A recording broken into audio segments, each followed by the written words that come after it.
Thank you very much. It's a great pleasure to me to get the honor to speak immediately after President Ilves, and I'm very sorry that I can't attend the conference in person. Let's take country by country now. Latvia stands out as the Eastern European country hardest hit by the global financial crisis you wrote in your book, but it has recovered remarkably. Why Latvia got hit so hard, and what the government did to turn things around? Well, there are a lot of major lessons to draw from the Latvian case, which are also applicable to Estonia and Lithuania, but they are all clear in Latvia because the crisis was deeper. The main thing was, of course, to undertake a major fiscal adjustment early on and do most of it early on. The earlier you hit, the sooner you restore confidence. And as the cut was, initially 3/4 of it was expenditure cuts and little was tax increases.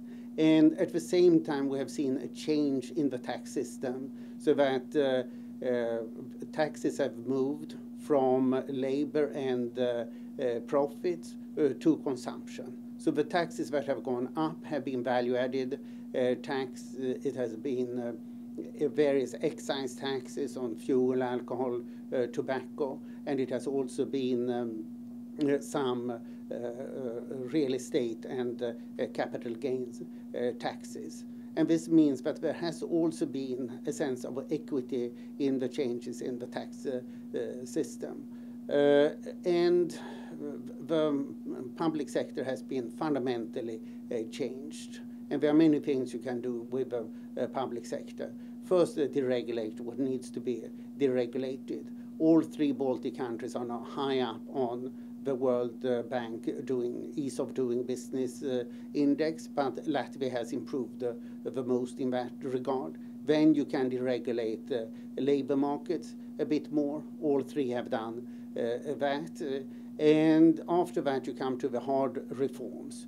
And in particular, Latvia cut in 2009 30% of public administration employees and cut the salaries of the public employees by 26% in 1 year, and half the state agencies were closed down. This was very popular because people perceived this as a waste and something that was on top of it a bureaucratic burden upon them. And people saw that when they were suffering, they also wanted the state to tighten. And this, of course, was the totally opposite of what the United States did. And we can see the results, that the US is now lingering at 1 to 2% growth rate, while the Baltic states have 5–6% growth rate probably this year. And the point is that stimulus is not very effective.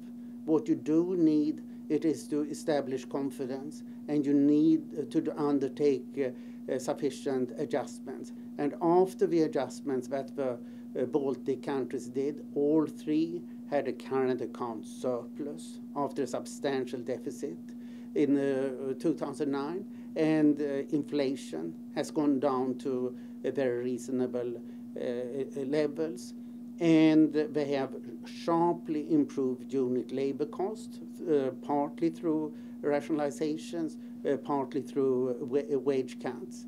And these economies are now functioning much better. Therefore, we are seeing that they are having the highest growth rate in Europe, and they have so because exports during the first half of this year increased by between 42% in Estonia and 29% in Latvia. The best in Europe. So they have really got onto the right track, and they are likely to continue to do so.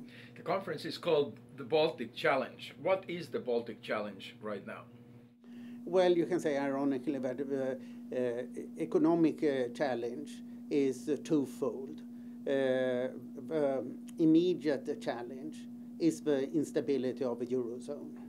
We don't know if there will be too little demand from the Eurozone because the leaders of the big European countries don't know what the leaders of Baltic countries know, that you need to handle a financial crisis fast, with clear policies and with sufficient amount of money in order to restore confidence and resolve the crisis. Instead, they are focused on nothing but dealing with a large number of issues that are not essential, and they don't focus on the crisis. So this is the first immediate danger, and this will lead to less growth during the second half of this year and next year than otherwise would have been the case. And the other challenge that is for the Baltic countries not to get stuck in what is called the middle income trap, but move on to the high level of income. And what that means is no longer only to adapt to what more successful countries have already done, but to move into research and development and a good higher education. So this is the challenge right now. I think that the leaders in all three countries are well aware of it, but it's important to move on. And what could the rest of Europe learn from the Baltic experience? Well, the rest of Europe should realize that the Balts have done what is needed.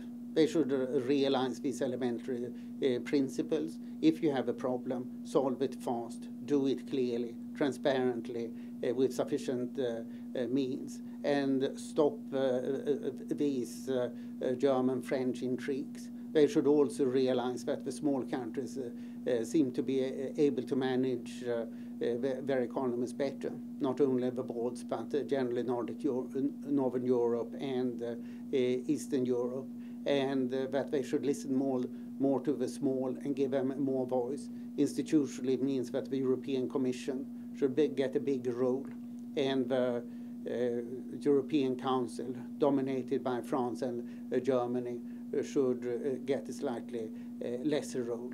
This is really the lesson. Those who have failed in the crisis, they should be taught to be ashamed of themselves and turn to the people who have succeeded. And finally, the future of Euro and European project itself. There are so many voices, including some renowned American economist, Alan Greenspan, this weekend, who really doubt that Euro has any future. You can say that the Euro depends on the political willingness, and I think that the political willingness is there.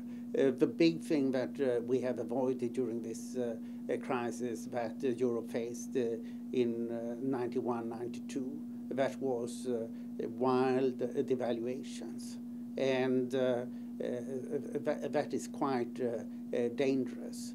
And Europe is simply so interconnected today that you have wildly changing exchange rates, as we actually had in the fall of 2008 and early 2009. That's extremely dangerous.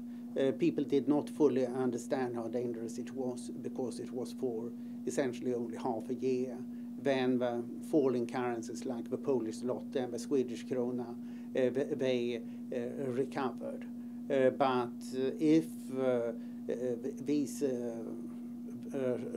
sharp swings of exchange rates had continued, it could have been very serious. And Europe can't afford that. It's too interconnected. It has to accept its interconnection by having a common currency. And I think therefore it's quite important that Latvia and Lithuania do join the euro as they are intent on doing for 2014.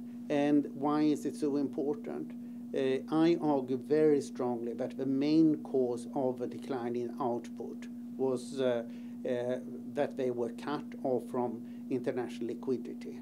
The EU countries were not, that are in the euro, were not cut off from international liquidity because they benefited from credits from the European Central Bank. And for the future, it's vital not only for Estonia but also for Latvia and Lithuania to get access to the liquidity from the European Central Bank in a crisis. So you believe in the future of Europe? Absolutely.